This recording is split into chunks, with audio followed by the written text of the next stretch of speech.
टिब्बी में आयोजित उपखंड स्तरीय गणतंत्र दिवस समारोह में गूंजे देशभक्ति के तराने। हनुमानगढ़ जिले के टिब्बी कस्बे के राजकीय बालिका उच्च माध्यमिक विद्यालय के पीछे खेल मैदान में रविवार को चंद्रभागा गणतंत्र दिवस समारोह हर्षोल्लास पूर्वक मनाया गया। राजकीय महात्मा गांधी अंग्रेजी माध्यम विद्यालय के प्रधानाचार्य जगदीश कुमार भाटी ने रविवार शाम 7 बजे जानकारी देते हुए बताया कि इस मौके पे मुख्य अतिथि एसडीएम सत्यनारायण सुतार ने ध्वजारोहण कर मार्च पास्ट की सलामी ली। इस दौरान स्टूडेंट्स ने देशभक्ति से ओतप्रोत अनेक सांस्कृतिक कार्यक्रम प्रस्तुत किए। विभिन्न क्षेत्रों में उत्कृष्ट सेवाओं के लिए 63 जनों को सम्मानित किया गया।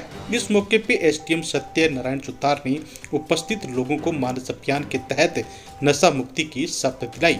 इस अवसर पर तहसीलदार हरीश कुमार टाक, थानाधिकारी हंसराज लूणा, सीबीओ लालचंद गुडेसर, राजकीय महाविद्यालय के प्राचार्य डॉक्टर सुभाष सोनी, प्रधानाचार्य जगदीश कुमार भाटी, रोहिता सुख, नगर पालिका ईओ ब्रजेश सोनी, कुलवंत सुथार सहित अनेक गणमान्य नागरिक मौजूद रहे।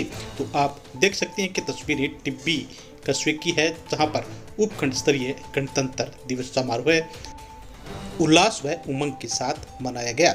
इस दौरान बच्चों ने व्यायाम प्रदर्शन काफी प्रदर्शन किया और अतिथियों ने पीटी परेड का निरीक्षण किया। इस दौरान सांस्कृतिक कार्यक्रम में अव्वल रहे बच्चों को सम्मानित किया गया।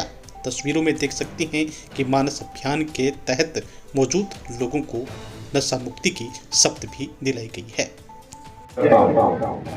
हमारा जो ये राष्ट्रीय पर्व 26 जनवरी है वो भारतीय संविधान लागू होने की डेट के उपलक्ष्य में मनाया जाता है।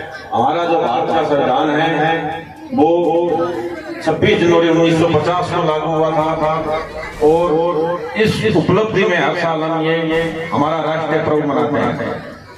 इस राष्ट्रीय पर्व को और इस परिणति तक पहुंचाने के लिए इस हमारे देश को आजाद कराने के लिए, फिर एक लोकतंत्र बनाने के लिए जिन्होंने भी ज्ञात अज्ञात हमारे देश के वीर देशभक्तों ने अपना जो बलिदान दिया है उनको मैं नमन करता हूँ।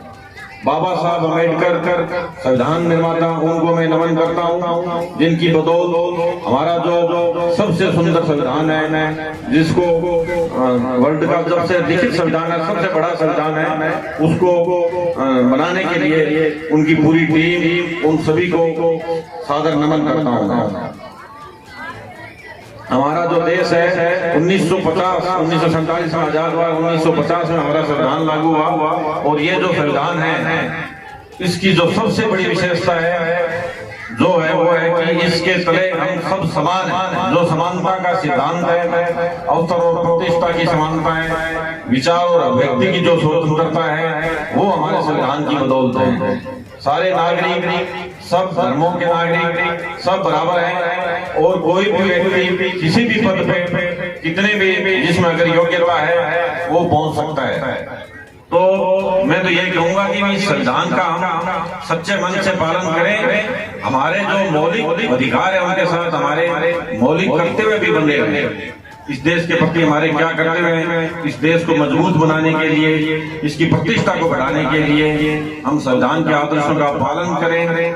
जिसकी जहाँ भी ड्यूटी है, हर कोई व्यक्ति सीमा पे जाके नहीं लड़ सकता, पर हमारे जो नागरिक के रूप में हमारे जो दायित्व है, चाहे अधिकारी के रूप में, चाहे ऑफिसर के रूप में, चाहे किसान के रूप में या आम जन के रूप में, तो हम सच्चे दिल से उन हमारे जो देश के प्रति दायित्व है उनको हम अच्छी तरह निभाएं। इस देश को आगे बढ़ाने के लिए और इस देश की चुनौतियों को देश ने उत्तरोत्तर प्रगति की है। हम देख रहे हैं कि अर्थव्यवस्था के क्षेत्र में, कृषि के क्षेत्र में जो स्थिति 1947 में थी उससे देश बहुत आगे निकल चुका है। विश्व की चौथी सबसे बड़ी अर्थव्यवस्था है हमारा देश। हमारी अगर मिलिट्री फोर्स है वो भी चौथी सबसे बड़ी मिलिट्री फोर्स है। दिनों दिन अंतरिक्ष की सबसे बड़ी स्पेस शक्ति है, वो भी भारत सबसे आगे बढ़ रहा है। बहुत सारी बाधाओं को पार करते हुए आज विश्व में एक महाशक्ति के रूप में उभर रहा है। परंतु इसके साथ देश चुनौतियों से भी जूझ रहे हैं। आज भी गरीबी, बेरोजगारी, आर्थिक असमानता हमारे देश में है। और इस चुनौतियों का सामना करने के लिए भारत सरकार, राजस्थान सरकार द्वारा विभिन्न प्रकार की जन कल्याणकारी योजनाएं संचालित की जा रही है। उन जन कल्याणकारी योजनाओं का सही क्रियान्वयन करना और उनका लाभ अंतिम पंक्ति के व्यक्ति को पहुंचाना हम सबकी जिम्मेदारी है। इस देश में बहुत बड़ी फ्लैगशिप स्कीम चल रही है वर्तमान में, चाहे मनरेगा का स्कीम हो, पीएम आवास योजना हो, उज्ज्वला योजना हो, पीएम किसान निधि हो, बहुत सारी स्कीम है जिनका आम जन तक डायरेक्ट है ताकि जन कल्याणकारी योजनाएं पहुंचे और सामाजिक असमानता दूर हो। और इसमें हम सभी की महत्वपूर्ण भूमिका है। मेरा सभी नागरिकों से, सभी बच्चों से ये आग्रह है कि भी गवर्नमेंट के जो दिशा निर्देश है, स्वच्छ भारत मिशन के तहत जो अभियान चलाया जा रहा है प्रधानमंत्री जी द्वारा, उसकी पालना करें। जगह जगह गंदगी न फैलाएं। जहाँ भी कचरा पात्र रखा है उसमें गंदगी या कचरे को डालें अलग। और हमारी जो नगर पालिका टीम है उससे भी मैं अपेक्षा करता हूँ कि शहर को स्वच्छ बनाने के लिए अपना योगदान दें। इसके अलावा विभिन्न प्रकार की जो स्कीम है उसमें मैं जितने भी हमारे ब्लॉक ऑफिसर डिपार्टमेंट के बैठे हैं वो आम नागरिक तक सही रूप से लगाए। जो भी इसमें पात्र व्यक्ति है उनको ज्यादा से ज्यादा जोड़े। इसके अलावा अब जो स्कीम हमारी चल रही है पीएम सूर्य घर योजना है, जिसमें बिल्कुल जो एनर्जी है सूर्य की ऊर्जा से एनर्जी पैदा होगी, बिल्कुल प्रदूषण फ्री एनर्जी पैदा होगी। उसका ज्यादा से ज्यादा उपयोग करें, उसमें ज्यादा से ज्यादा रजिस्ट्रेशन करें, क्योंकि भारत सरकार 78,000 रुपए उसमें अनुदान दे रही है। 78,000 रुपए दे रही है अनुदान, लगभग 40% है। उसके बाद में आपका बिजली का बिल 0 हो जाएगा। एक्स्ट्रा आपकी बिजली है वो विद्युत विभाग उसको खरीदेगा।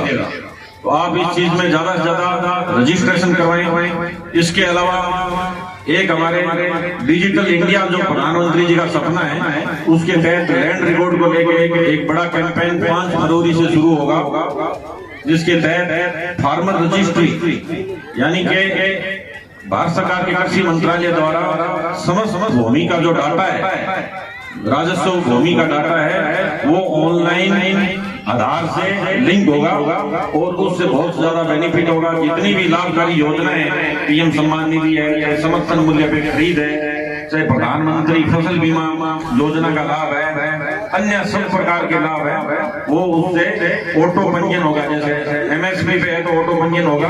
तो बहुत ही महत्वाकांक्षी भारत सरकार की योजना है। उसमें गाँव में कैंप लगेंगे 5 फरवरी से लेकर प्रत्येक ग्राम पंचायत पर 3 दिवसीय कैंप लगेंगे। तो इस प्रकार से जन कल्याण की जितनी योजनाएं हैं अलग अलग विभागों की, हमारे डिपार्टमेंट चाहे पंचायत समिति है, चाहे नगर पालिका है, चाहे बिजली विभाग है, चाहे पीएचडी विभाग जल जीवन मिशन जैसी स्कीम है, आम नागरिकों का जीवन सुगम बनाने के लिए हम सब लोग प्रयास करते हैं एक मजबूत और सशक्त भारत बनाने के। मैं चाह रहा हूँ कि हमारे टीपी ऊपी फंड पूरे जिले में एडवांस बने, हर स्कीम में सामाजिक जो ढांचा है उसमें, चाहे मेडिकल सेक्टर में देखें तो हम कैंप लगा रहे हैं। आयुष्मान भारत योजना के तहत अभी कैंप लगाए हैं और 100 दिवस का टीबी मुक्त अभियान भी चलाया जा रहा है। बहुत ही महत्वाकांक्षी स्कीम है और जिला कलेक्टर साहब इसमें बहुत ज्यादा गंभीरता से रुचि ले रहे हैं। हम कैंपेन लग रहे हैं, कुछ प्रतियोगिताओं का आयोजन कर रहे हैं और जागरूकता करने के लिए हर प्रकार की गतिविधि स्कूलों में करवाई जा रही है। तो मेरा सभी लोगों से आग्रह है कि आप इस नशे मुक्त करने के लिए, नशे की गिरफ्त में जो अपना पूरा क्षेत्र है इसको मुक्त करने के लिए अपना योगदान दें। बच्चों से लेके जितने भी बच्चे, शिक्षक लोग भी है अपना अथक योगदान दें और इसके दुष्परिणामों से दूर रखें लोगों को। और इसमें लास्ट